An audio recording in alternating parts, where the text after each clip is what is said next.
Hi అండి, నమస్తే. నేను మీ లక్ష్మి. ఈరోజు వీడియోలో మన రోజువారీ కూరలండి. మనం నిత్యం చేసుకునే బెండకాయ వేపుడు, దొండకాయ వేపుడు. దొండకాయ కొబ్బరి కారం బెండకాయ వేపుడు అండి. చాలా టేస్టీగా ఉంటాయి. ఈ రెసిపీ మా బ్యాచిలర్ తమ్ముళ్ళ కోసం అనమాట. చాలా ఈజీగా క్విక్గా ప్రిపేర్ చేసుకోవచ్చు. ఫస్ట్ మనం దొండకాయ వేపుడు చేసుకుందాం. 3-4 టేబుల్ స్పూన్ల నూనె వేడి చేసి అందులో గుండ్రంగా సన్నగా తరిగి పెట్టుకున్న దొండకాయలు వేసుకోవాలి. అలాగే ఒక ఉల్లిపాయ, పచ్చిమిర్చి కట్ చేసి పెట్టుకోండి. దొండకాయలు 1/2 కేజీ తీసుకున్నానండి. ఇలా సన్నగా కట్ చేసుకుంటే చాలా బాగుంటాయి అనమాట. పొడుగ్గా కూడా కట్ చేసుకోవచ్చు. ఇప్పుడు ఇవన్నీ వేసేసి ముందుగా మనం దొండకాయల్ని 10 నిమిషాల వరకు మీడియం ఫ్లేమ్లో వేయించుకోవాలన్నమాట. అంటే మూత పెట్టేస్తే మగ్గిపోతాయి తొందరగా.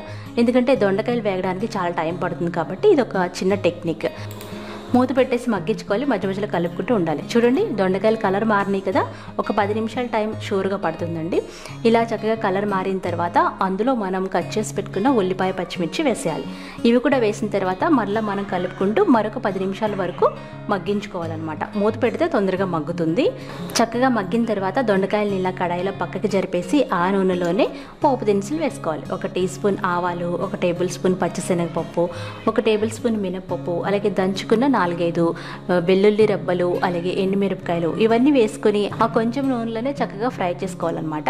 అలాగే 1 రెబ్బ కరివేపాకు కూడా వేసుకోండి. ఇవన్నీ వేసి చక్కగా ఫ్రై చేసుకోండి.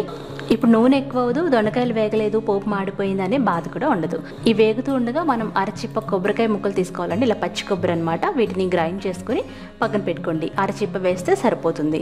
మరీ ఎక్కువైనా బాగోదండి. చక్కగా ఇలా కలుపుకుంటూ ఉండాలన్నమాట. నేను ముందుగా జీలకర్ర వేయడం మర్చిపోయానండి. జీలకర్ర కూడా 1 టీ స్పూన్ వేసుకొని చక్కగా పోపు వేయించుకోండి. ఈ పోపు దినుసులతో పాటుగా చేస్తే దొండకాయ కొబ్బరి కారం సూపర్ టేస్టీగా ఉంటుంది. ఈ దొండకాయలన్నీ వేగడానికి 15-20 నిమిషాలు టైం పడుతుందండి. మీడియం ఫ్లేమ్లో పెట్టుకోవాలి. ఇప్పుడు తగినంత ఉప్పు, 1 టీ స్పూన్ కారం, 1/2 టీ స్పూన్ పసుపు వేసుకొని బాగా కలుపుకోవాలి. ఇలా ఉప్పు కారాలు బాగా పట్టించిన తర్వాత మనం గ్రైండ్ చేసి పెట్టుకున్న పచ్చి కొబ్బరి తురుము వేసేయాలి. కొబ్బరి తురుము వేసేసి ఇలా బాగా కలుపుకొని ఒక 2 నిమిషాలు జస్ట్ మగ్గించుకొని స్టవ్ ఆఫ్ చేసేసి సర్వ్ చేసుకోవాలి. సూపర్ టేస్టీగా ఉంటుందండి. వేడివేడి అన్నంలోకి చాలా బాగుంటుంది. మీరు తప్పకుండా ట్రై చేయండి. ఇప్పుడు బెండకాయ వేపుడు తయారు చేసుకుందాం. బెండకాయ వేపుడు ఇష్టం లేని వాళ్ళు అంటే ఎవరు ఉంటారు కదా. చాలా బాగుంటుంది. ఇప్పుడు మందపాటి కడాయి పొయ్యి మీద పెట్టి 4-5 టేబుల్ స్పూన్ల నూనె వేడి చేసి కడాయి అంతా స్ప్రెడ్ చేయాలి. నూనెని ఇలా స్ప్రెడ్ చేయడం వల్ల మనకి ఈ బెండకాయ ముక్కలు అనేవి కడాయికి అంటుకోకుండా ఉంటాయి. ఆ తర్వాత 1 టీ స్పూన్ ఆవాలు, 1 టేబుల్ స్పూన్ పచ్చిశనగపప్పు, 1 టేబుల్ స్పూన్ మినపప్పు వేసుకోవాలి. ఆ తర్వాత మనం దంచి పెట్టుకున్న 4-5 వెల్లుల్లి రెబ్బలు, 3 వరకు ఎండుమిరపకాయలు తుంచి వేసుకోవాలి. అలాగే 1 టీ స్పూన్ జీలకర్ర, 1 టీ స్పూన్ చిన్నగా కట్ చేసుకున్న అల్లం ముక్కలు వేసుకొని ఈ పోపు బాగా వేయించుకోవాలి. బాగా వేగిన ఈ పోపులో చిన్నగా కట్ చేసుకున్న 1 ఉల్లిపాయ, 3 పచ్చిమిర్చి కూడా వేసేయాలి. ఇవన్నీ వేసి ఈ ఉల్లిపాయలు కాస్త మగ్గేంత వరకు మీడియం ఫ్లేమ్లో మగ్గించుకోవాలన్నమాట. చక్కగా మగ్గుతూ ఉంటుంది. ఇప్పుడే మనం 1 రెబ్బ కరివేపాకు కూడా వేసేయాలి. అన్ని ఫ్రై రెసిపీస్ ఇలాగే ఉంటాయండి. కొంచెం తేడాలు ఉంటాయన్నమాట. చాలా టేస్టీగా వస్తాయి. మీరు తప్పకుండా ట్రై చేయండి.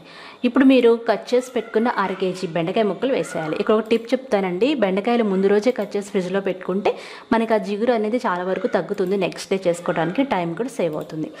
అలా కాకుండా అప్పటికప్పుడు కూడా చేసుకోవచ్చు. నేను అప్పటికప్పుడే కట్ చేసిన 1/2 కేజీ బెండకాయలు వేసేసి 5 నిమిషాలు మీడియం ఫ్లేమ్లో మూత పెట్టి మగ్గించుకుంటున్నాను. మూత పెట్టి మగ్గిస్తే మనకి అందులో ఉన్న జిగురు మనకి తొందరగా బయటకు వస్తుంది అనమాట. చూసారు కదా, తొందరగా వేగడానికి కూడా ఛాన్స్ ఉంటుంది. చూడండి, బెండకాయలు ఉన్న జిగురు ఎలా కనబడుతుందో. ఈ జిగురు పోవటానికి చాలా సింపుల్ అండి. మీరు ఎక్స్ట్రా ఏమీ చేయాల్సిన అవసరం లేదు. మూత పెట్టేసి 5 నిమిషాలు అయిన తర్వాత అరబద్ద నిమ్మరసాన్ని పిండుకోండి. వేడి దాంట్లో నిమ్మరసం పిండితే చేదొస్తుంది అంటారు కదా, అలా ఏమి రాదండి.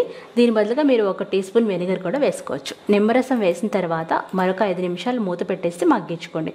చూడండి, ఇప్పటికే మనకి ఆ జిగురుదనం అంతా పోయింది. ఇప్పుడు తగినంత ఉప్పు, కారం, పసుపు ఇవన్నీ వేసుకోవాలి. ఇందులో నేను కొంచెం కారం వేస్తున్నానండి. మేము కొంచెం స్పైసీగా తింటాం అనమాట. ఇలా వేసిన తర్వాత బాగా కలుపుకోవాలి. ఇదంతా మీడియం ఫ్లేమ్లోనే చేసుకోవాలి. ఆఖరిగా మనం 2 టీ స్పూన్ల ధనియాల పొడి కూడా వేస్తే బెండకాయ వేపుడు అదిరిపోతుందండి. చాలా టేస్టీగా ఉంటుంది. పప్పు చారులోకి సూపర్ కాంబినేషన్ అనమాట. మీరు తప్పకుండా ట్రై చేయండి. అంతేనండి, మనకు నచ్చిన సైజులో ఈ బెండకాయలు కట్ చేసుకోవచ్చు. పొడుగ్గా కానీ ఇలా చిన్న ముక్కలుగా కానీ ఇలా కూడా చాలా బాగుంటుంది అనమాట. అంతేనండి, ఈ రోజు వీడియోలో నేను 2 రకాల వేపుడు రెసిపీస్ చూపించాను.